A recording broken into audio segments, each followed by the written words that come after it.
المسيحيون حرفوا الإنجيل كتابياً بينما المسلمون حرفوه صوتياً ولفظياً.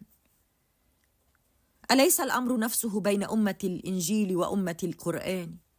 وجميعكم أمة واحدة، أرواح لله ومنه وإليه ستعود. عن الله أحدثكم وأبلغكم بما علمني في فجر يوم عرفة: جوهرك هو صوتك، ثم عالمك، ثم برزخك، ثم الخلود. اختر نارا أم جنة. توقير الصوت والكلمة، والكون وما فيه موجود بسحر الصوت والكلمة. لذلك قولك هو كتابك، وما فيه عطفت على آيات الله الحسنى وضميت روحك مع الأخيار الذين هم أهل لله ثم جناته، أو ما فيه انشطرت عن آيات الله الكبرى وضميت نفسك مع المكذبين الذين هم غضب الله عليهم ولا يكلمهم لأنهم لم يحترموا كلمتهم التي هي قراءة القرآن كما تراه عيناك، كما يجب ويحق، وإقامة الصلوات لذكر الله وحده. لذلك عقل القول وأول القول هو قراءة القرآن الكريم. وهذا الفيديو للمسلمين، المسلمين العرب، وسأقول لكم لماذا. أول وأهم إثبات لله عز وجل بأنك محترم نعمة الصوت والكلمة هي كيف تنفذ قوله حين قال اقرأ. فكيف تقرأ القرآن العظيم الذي هو صوت الله عز وجل وباسمه تقرأ؟ فاقرأه كما تراه بحق قوله في القرآن الكريم المتكرر: ألم ترى؟ لأنه سبحانه وبحمده قال اقرأ، فاقرأه كما تراه عيناك، فكل يقرأ كما يراه، كي تثبت أنك حافظت على صوت الله وأولها قرآنه، فبذلك تكون قد حفظت نعمة عيناك والنظر. ولهذا كل يحاسب بمفرده، وحين تستعمل نعمة النظر ستستهلك ذرات من الأكسجين وثاني أكسيد الكربون بين النفس الذي هو شهيق وزفير، وسيصدر عن ذلك صوتك وما فيه قلت. والصوت هو مادة ذرية تحرك بها الأثير من حولك فينتج عالمك. وحين أقول عالمك أي رزقك ومالك وكل شيء في حياتك. وهذا العالم الأثيري الذي لا تراه الآن سترى شكله عند لحظة وفاتك يا إنسان، كما ترى الآن في الدنيا إنتاج كلمة الله عز وجل وصوته، أي السماء والأرض وما عليها وكل ما هو حولك، كله بسحر مفعول الكلمة. والله عز وجل اختار أن يحفظ صوته وكلامه الذي هو تاريخ الخلق وما أراد من الخلق في كتاب، كلمات وأحرف وحركات تشكيلية للدلالة على الصوت الذي يجب أن يصدر منا ويذهب في الأثير موجات صوتية، وبذلك يتشكل عالمك الذي ستراه حين تموت. تخيلوا معي بيوت النمل، والله ضرب مثلا في القرآن الكريم بالنمل. بيوت النمل يحفرون في التراب ويحفرون دهاليز ويحفرون أنفاقا ويحفرون يضعون البيض والأكل والمونة. جر فضول الإنسان والعلماء أن يصبوا الألمنيوم أو شيء ما من المعادن في خلية النمل ليروا كيف شكلها، وجدوا أنها أنفاق أنفاق أنفاق على شكل شبكة. هذا علمهم، هذا ما بنوا. وهكذا هي مادة صوتك وقولك، تبني به عالم تراه بعد موتك. وصوتك دائما ما حييت تماما يفعل ذلك، يبني لك شكلا أثريا الآن لا تستطيع أن تراه، ولكن ترى أثره على حياتك، على رزقك وتوفيقك وعزك أو العكس. ومعظمهم الآن للأسف العكس. لذلك أحوالنا وأحوال الدول العربية على هذا النحو الذي كلكم تعلمون عنه، وكلكم تدرون أكثر مني أين هي الدول العربية الآن من العلم ومن الثقافة والأمان والرزق واحترام الإنسان الذي أوجده الله على الأرض تحت اسم خليفته بسبب الصوت. فصوتك هو أثيرك، وأثيرك هذا تراه حين تموت، وتراه فيه وتعيش فيه في البرزخ على نتيجة ما بنيت، تراه حين تموت وتبقى فيه. لذلك حين تقرأ القرآن العظيم الذي هو صوت الله عز وجل ونصه، اقرأه بوقار وتهجئة للحرف والحركة المشكلة للصوت الحرفي، إن كان فتحة أم ضمة أم كسرة أم سكون أم مدة أم نقطة. وبهذا تكون قد نميت ومددت بنور بصيرتك، لأن صوتك توافق مع نظم الكون السابح سكونا وتوقيرا لصوت الله وكلمته، فالتحقت والتحمت بمشكاوات الله رب الصوت والكلمة، وإليه يصعد الكلم الطيب سبحانه وبحمده. فوقروه واقرأوا كلامه بحق، فهو المعلم الأكبر، وإليه سترجع كي تسأل عن نعمة الصوت والكلم.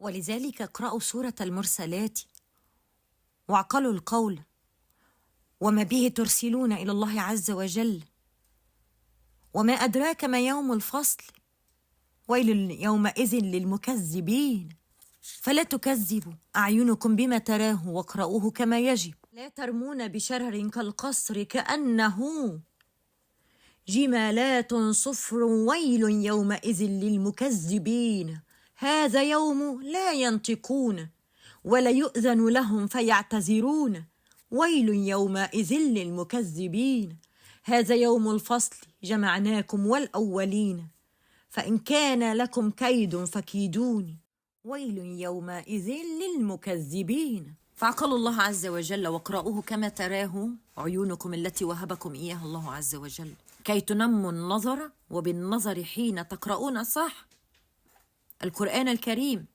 تقوى البصيرة. ولذلك تمضية وقت روحك على الأرض في قراءة القرآن الكريم كما تراه عيناك ينعكس ترقية لك في حياتك، فتستوي كما تريدها بقدرة المولى القدير، لأنك قدرته وقرأت قرآنه كتابه كما يحب ويرضى، وكما حفظه لنا حفظا بينا جليا واضحا، فقدرت بذلك كل ملك حافظ للقرآن المجيد وحركاته، وبهذا تصبح معروفا بين الملائكة لأنك لم تبترهم، وهم الحافظون لكتاب الله بأمر من لدنه، ولهذا لا يستطيع أحد أن يفعل شيئا بالقرآن الكريم أو يحرفه كتابيا، فحرفوه صوتيا. وأيضا في القرآن الكريم قال الله عز وجل مرارا وتكرارا: نادوا شركائي. فأنتم أيها المسلمون العرب بما اختلفتم عن أمة عيسى عليه السلام، أمة النبي عيسى عليه السلام حرفوا الإنجيل وبدلوا بكلماته،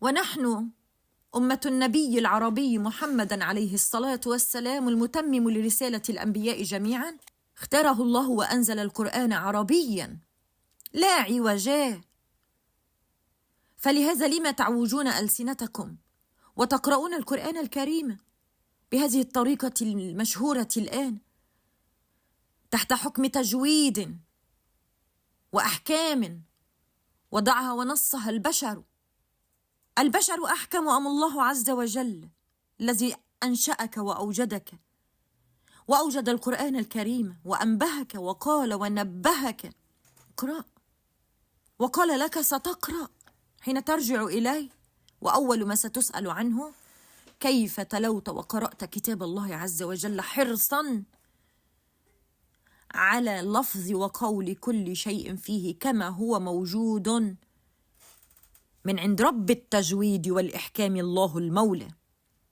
سبحانه وبحمده. فهل علماء التجويد وعلماء وأحكام القراءة هم أحكم أم الله عز وجل الذي حفظه واضحا بحركاته وضوحا جليا للعيون الموقرة لصوته وكلمته، فجعله واضحا وضوح الشمس في الضحى. ولكل هذه الأسباب السهلة الموضحة كيف نوقر الله عز وجل ونقدر صوت الله المولى الذي حفظه لنا، عليكم بقراءة القرآن الكريم كما تراه أعينكم، كل منكم على حدة، لأن كل منكم سيحاسب بمفرده. لن يأتي علامة ولا يأتي قارئ ولا يأتي أحد، ولا أحد يقول لا أعلم كيف أقرأه، اجتهد. لا يوجد بيت الآن في الدول العربية وفي العالم إلا ويوجد فيه ابن أو ابنة أو ولد أو جار أو متعلمون ويقرؤون. تستطيعون كل يوم أن تجلسوا نصف ساعة من الزمن في هذا العصر وتعصروا فيها زيتا طيبا منيرا باجتهادكم لترتيل القرآن ترتيلا، أي حرصا منكم على قراءته حرفا حرفا وحركة حركة، إن كان في أول الآية أو آخرها. القول كم مرة ذكرت في القرآن الكريم؟ كثيرا. قال وقل فيقولون فقالوا وقلنا فما قلتم، فقل الحق من ربك فمن شاء فليؤمن ومن شاء فليكفر. صوتك لك الآن، فقل ما تود أن تلقى حين يدعوك تحت التراب بمفردك، وقل الحق من ربك فالله واحد والكتاب واحد وواضح. فهمتم كم القرآن الكريم رحمة لنا؟ فهو صوت الله الحافظ لصوتنا حين نوقر صوته ونقدره فيقدرنا. ولهذا السبب اشتهر الإسلام سابقا ووصل إلى أقصى بقاع الأرض، وأعزهم الله العزيز القدير لأنهم كانوا يقرؤون القرآن بتقدير للكلمة والحركة والمادة وكل حركة في أول الآية أو في آخرها. وحين تقرؤونه كما قرأه النبي العربي محمد عليه الصلاة والسلام وكما علمه لأصحابه وحفظه لكم بين يديكم منذ 1446 سنة، وقتها تصلح حياتكم وتعزون بمثل الذي أعز به المولى العزيز الأنبياء والصالحين. أعزوا صوت الله كي يعز صوتكم.